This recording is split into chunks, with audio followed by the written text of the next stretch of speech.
You know that person who tears up during a movie trailer, who gets glassy-eyed in the middle of a conversation that wasn't even supposed to be emotional. Maybe it happens at work. Maybe it happens in traffic. Maybe it happens to you. And every single time, the same thought creeps in, why can't I just hold it together? Here's the thing most people get wrong.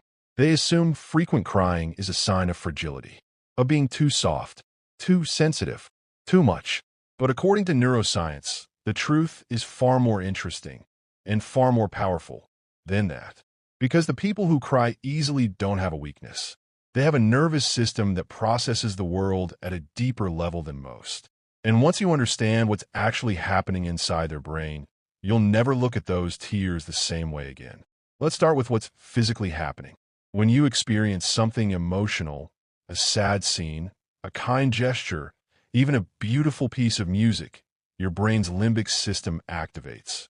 This is the area responsible for processing emotions, memory, and survival instincts. In most people, the prefrontal cortex, the rational controlling part of the brain, steps in quickly and regulates that emotional response. It says, not now, hold it together. But in people who cry easily, the connection between the limbic system and the prefrontal cortex works differently. Their emotional signals are stronger, faster, louder. It's not that they lack control. It's that their brain delivers emotional data with more intensity before the logical mind even has a chance to intervene. Here's the surprising part. Researchers have found that people who cry more frequently tend to score higher on tests measuring empathy, emotional intelligence, and even creativity. Their mirror neuron system, the network in the brain responsible for feeling what others feel, is more active. They don't just see someone in pain. They absorb it. They don't just hear a moving story. They live inside it for a moment. Think about the last time you cried and couldn't explain why. Maybe it was a stranger's kindness. Maybe it was a song you hadn't heard in years. That reaction wasn't random. It was your brain cross-referencing the present moment with deep emotional memory, linking what you're experiencing now to something unresolved, meaningful, or profoundly human stored in your subconscious. That's not weakness. That's extraordinary cognitive depth. There's also a neurochemical layer to this. Crying releases oxytocin and endogenous opioids, your body's natural painkillers. It physically soothes the nervous system.